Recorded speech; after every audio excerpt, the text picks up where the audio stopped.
그 중에 어떤 사람, 곧 경건한 헬라인의 큰 무리와 적지 않은 귀부인도 권함을 받고 바울과 실라를 따르나, 그러나 유대인들을 시기하여 저자의 어떤 불량한 사람들을 데리고 때를 지어 성을 소동하게 하여 야손의 집에 침입하여 그들을 백성에게 끌어내려고 찾았으나 발견하지 못하며 야손과 몇 형제들을 끌고 읍장들 앞에 가서 소리질러 이르되, 천하를 어지럽게 하던 이 사람들이 여기도 이르매 야손이 그들을 맞아들였도다. 이 사람들이 다 가이사의 명을 거역하여 말하되 다른 임금 곧 예수라 하는 이가 있다 하더이다.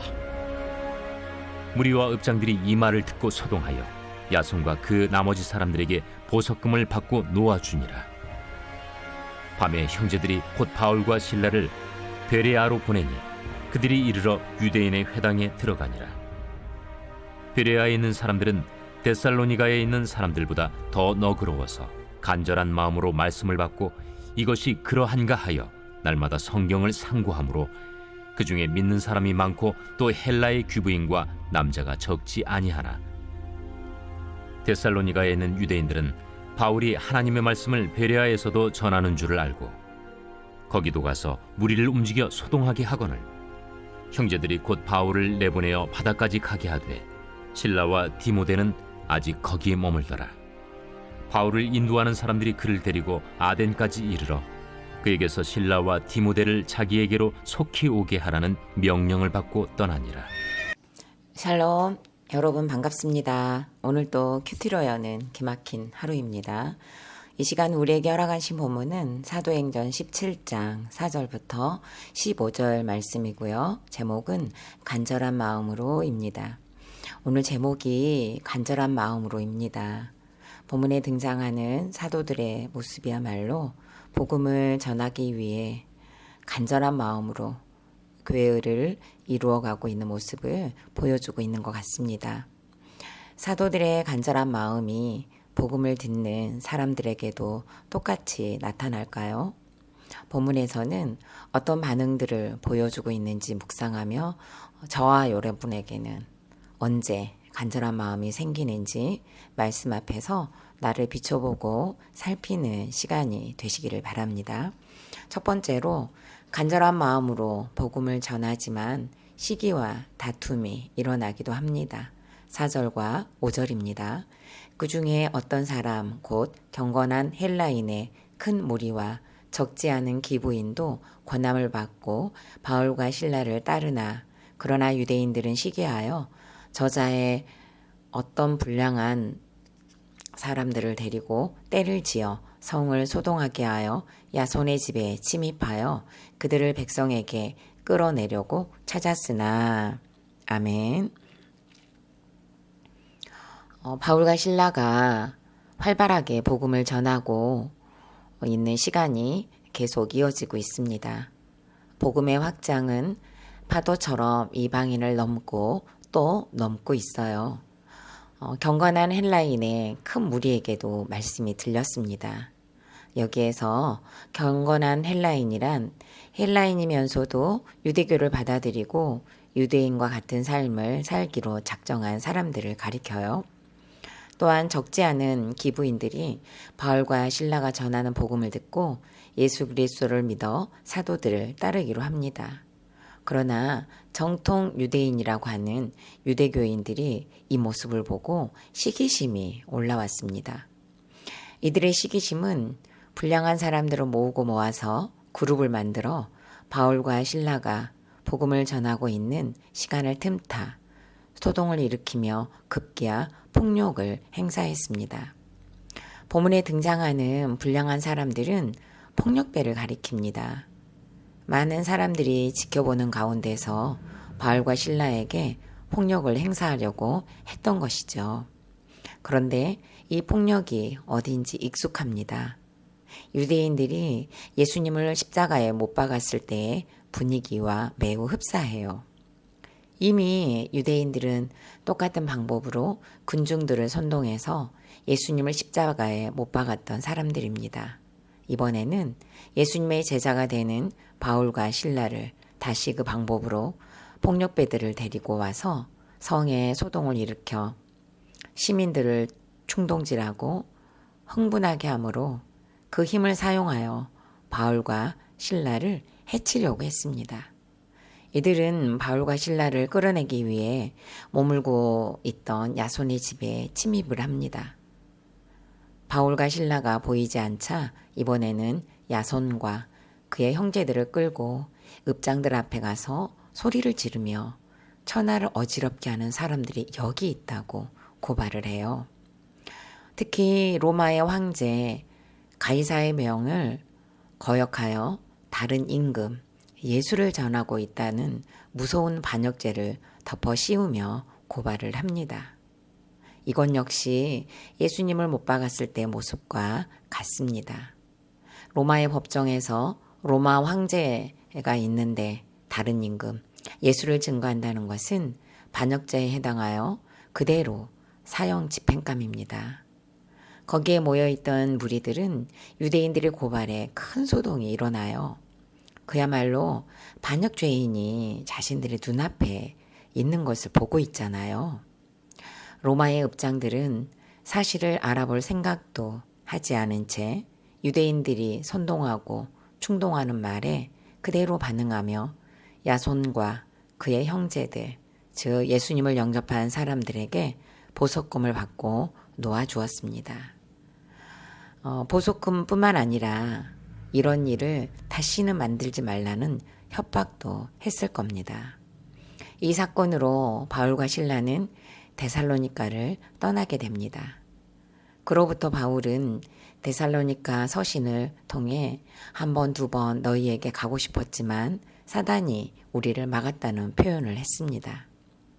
간절한 마음으로 복음을 전하고 간절한 마음으로 적용하며 살아내는 과정에서 시기와 다툼, 소동이 일어나기도 합니다. 그러나 그 가운데서도 우리는 말씀을 보고 묵상하고 기도하는 여전한 일상을 살아내야 할 것입니다. 질문합니다. 내가 시기하는 사람은 누구입니까? 그 이유는 무엇인가요? 시기와 다툼으로 여전히 소동이 일어나고 있는 관계와 장소는 어디입니까? 나는 요즘 간절한 마음으로 바라는 것이 있다면 무엇입니까? 두 번째로는 간절한 마음은 말씀을 날마다 상고하게 합니다. 11절입니다. 베레아에 있는 사람들은 데살로니가에 있는 사람들보다 더 너그러워서 간절한 마음으로 말씀을 받고 이것이 그러한가 하여 날마다 성경을 상고함으로 인적이 뜸하고 사람들의 눈을 피할 수 있는 밤이 되자 데살로니가 형제들은 바로 바울과 신라를 안전한 곳으로 피신을 시킵니다. 바울은 마게도냐의 중심지인 데살로니가에서 오랫동안 복음을 전하고 싶었지만 자신으로 인해 데살로니가 형제들이 당할 고난을 생각하여 형제들이 권하는 대로 결국 데살로니가를 떠나와야 했습니다. 데살로니가 형제들은 바울과 신라를 베레와에로 보냅니다. 그곳에 이르러 바울과 신라는 회당에 들어가 여전한 방식으로 복음을 전합니다. 11절에 보니 베레와에 있는 사람들은 데살로니가에 있는 사람들보다 더 너그러워서 간절한 마음으로 말씀을 받는다고 했습니다. 그것으로 멈추지 않고 말씀이 맞는지 날마다 성경을 상고했다고 해요. 데살로니가 사람들에게 있던 거친 모습, 저돌적인 모습이 보이지 않았습니다. 너그러워서라고 표현했지만 헬라어 표현으로는 출신이 가문이 좋은 고귀한 고상한이라는 의미가 포함되어 있다고 합니다. 그러니까 기질적으로 학문에 대한 연구심이 있으면서 순수한 성품을 가지고 있었던 것으로 보입니다. 그래서일까요? 무조건적으로 기독교를 받아들이는 것이 아니라 바울과 신라가 전하는 복음을 간절히 받으면서도 그 말씀을 묵상하고 또 묵상하면서 날마다 배운 말씀을 적극적으로 상고했습니다. 본문에서 상고라는 단어가 쓰였습니다. 상고는요, 걸어 다닐 수 없는 먼 거리를 이동할 때 배와 기차를 타잖아요. 그러면 반드시 우리가 기억해야 될 것이 있거든요. 운행 시간을 알고 또 운행 시간을 기억해야 합니다. 바쁜 일상에서도 결코 잊어서는 안 되는 것은 출발 시간이죠. 배의 출발 시간이나 기차의 출발 시간은 무슨 일이 있어도 기억하고 있어야 하는데요. 바로 이때 그 기억하고 있는 것을 상고라고 합니다. 그러니까 계속 그 시간을 기억하고 있다는 것을 말하죠. 그만큼 베레아 사람들은 바울과 실라에게 들었던 말씀을 기억하고 또 기억했다는 거예요. 아무리 다른 일을 하고 있어도 손과 발이 바쁠지라도 배 운항 시간과 기차의 출발 시간을 기억하고 일을 하는 것처럼 이들은 말씀을 이렇게 기억하고 또 기억하고 있으면서 일상을 살아내고 있었던 것이죠. 우리가 말하는 찡크를 하고 있었던 거죠. 날마다 말씀을 상고한 베레아 사람들로 인해 그 중에 믿는 사람들이 많아졌고 특히 헬라의 기브인들과 남자들이 적지 않았다고 누가는 이야기를 합니다. 큐티인에서는요. 말씀은 우리의 삶을 비추는 거울이라고 했습니다. 정말 너무너무 아멘입니다. 말씀은 나를 비추는 유일한 거울입니다. 말씀 앞에 서야만 나의 험악하고 흉악하고 교활한 죄가 보입니다. 그리고 간절함은 언제 생깁니까? 고난이 없으면 우리는 말씀을 기억하기 힘들지 않나요? 더군다나 상고하기까지 한다는 것은 사실상 너무너무 어려운 일입니다. 저는 언제 말씀이 가장 간절해서 상고했었나를 묵상해 보니까요. 결혼 15년 차에 가정경제를 책임져 주지 않는다고 이혼을 하려고 했던 시기가 있었는데요. 그때 담임 목사님께서 우리들 교회를 다녀오시더니 큐티를 알려주시고 구속사 복음을 외치셨던 때가 바로 그때인 것 같습니다. 질서와 역할에 순종하지 못한 제가 인정이 되었습니다. 말씀이 들렸어요. 그야말로 나팔 소리처럼 들렸습니다.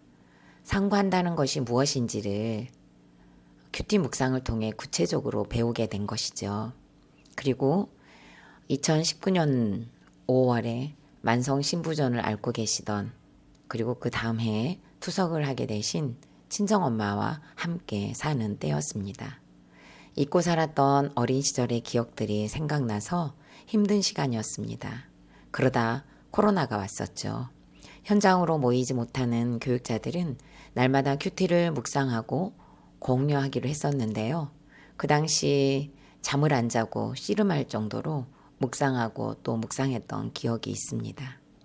그러다 2020년에 남편의 뇌출혈 사건에서 날마다 말씀을 묵상하며 가족 톡방을 만들어 묵상한 것을 계속 올리게 하셨기 때문에 말씀을 상고할 수밖에 없었습니다. 그리고 그 즈음에 딸의 입시를 거치면서 드러난 우울증에 자살 소동을 겪으며 말씀을 더욱더 붙잡을 수밖에 없었습니다.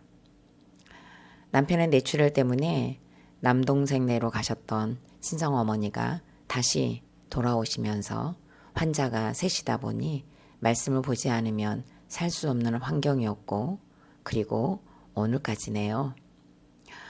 뒤를 돌아보니 어떻게 왔나 싶은데 말씀이 있었고 공동체가 있어서 오늘을 살고 있는 것 같습니다. 죽을 것 같아서 말씀이 간절했었습니다. 그래서 말씀을 상고할 수 있었습니다. 환경에 장사가 없기에 힘든 환경 때문에 간절한 마음으로 말씀을 상고하게 되었던 것 같습니다. 지금도 여전히 저는 말씀이 없이는 사라지지 않는 페류나인데 그때만큼은 간절하지 않는 저를 보면서 고난이 축복이라는 말이 그래서 너무너무 옳습니다. 질문합니다. 나는 어떤 마음으로 큐티를 하고 있습니까? 고난이 오면 말씀을 보고 목장을 찾으며 사건을 오픈하고 있습니까? 지인을 찾고 하소연을 하고 있습니까? 여전한 방식으로 큐티하고 문제와 사건이 오면 간절한 마음으로 말씀을 찾는 저와 여러분이 되시기를 바랍니다. 세 번째로는 간절한 마음은 구원을 위해 각각 거기 머물게도 합니다. 13절과 14절입니다.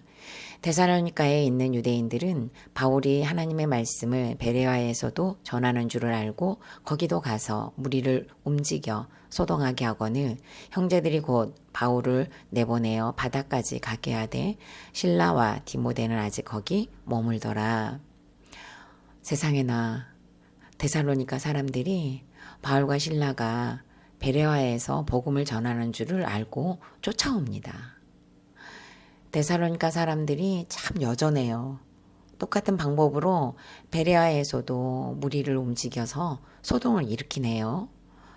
정말 데살로니가 유대인들은 할 수 있는 것이라고는 이것밖에 없나 봅니다. 그들의 시기심이 정말 무섭지 않나요? 그리고 무자비하게 복음을 싫어하고 있습니다. 시기심을 넘어 증오심까지 생겨서 복음을 방해하기 위해 이곳저곳을 쫓아다녔다는 것을 알 수 있습니다. 데살로니가에서 베레아까지는 약 75km입니다. 보통 사람이 쉬지 않고 걸어도 15시간 정도 걸리는 거리예요. 칼빈은 그의 주석집에서 이 현상을 사단의 맹렬한 악이라고 표현을 했습니다. 그리스도의 나라를 혼란스럽게 만들고 사람들의 구원을 해치면서 소란을 일으키며 그들을 선동자로 사용했다고 합니다. 사단도 간절한 마음으로 지금 복음을 회방하고 있는 것을 봅니다. 그 가운데 베레아의 형제들은 살벌할 정도로 맹렬하게 쫓아오는 데살로니가 유대인들을 피해 바울을 육로보다는 해상로를 통해 아덴까지 이동하도록 도왔고 실라와 디모데는 아직 베레아에 머뭅니다. 바울이 없는 남겨진 자리에서 실라와 디모데는 각자 자기에게 주어진 사명을 지키며 머무는 적용을 하고 있습니다. 바울과 실라는 함께 복음을 전했습니다. 그리고 디모데를 만나 다시 함께 복음을 전했습니다. 복음의 방해가 극심해지자 바울은 이동하고 실라와 디모데는 남습니다. 함께 할 때도 구원을 위해 이동하고 머물 때도 역시 구원을 위해 머물렀습니다. 질문합니다. 나에게서 맹렬한 감정이 올라올 때는 언제입니까? 내가 머물지 못해 구원과 거룩이 멀어진 사건이 있습니까? 지금 내가 머물러야 할 곳은 어디입니까? 10월 21일 보석 상자입니다. 힘들고 어려워도 우리가 원칙을 지키면 하나님이 먹고 살게 해주십니다. 오직 온전한 순종을 이루십시오. 아멘. 다 함께 기도드리겠습니다. 살아계신 하나님, 간절한 마음으로 말씀을 받고 날마다 성경을 상고함으로 믿는 사람이 많아졌던 베레아 사람들을 성경을 통해 만났습니다. 사건과 고난이 약해지니 간절함도 약해지는 저를 보게 해주셔서 감사합니다. 여전한 방식으로 말씀과 씨름할 은혜를 주시옵소서. 시기와 분노가 일어나고 여전한 방식으로 큐티하고 말씀을 붙잡고 삼계하게 상고하게 하여 주옵소서.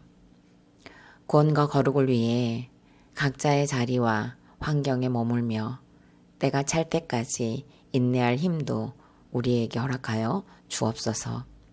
공동체 안에 육신의 질병과 마음의 질병, 환경의 질병으로 힘들어하는 지체들을 찾아가 주시고 간절한 마음으로 말씀을 붙들고 살아내게 하여 주옵소서. 예수님의 이름으로 기도드립니다. 아멘.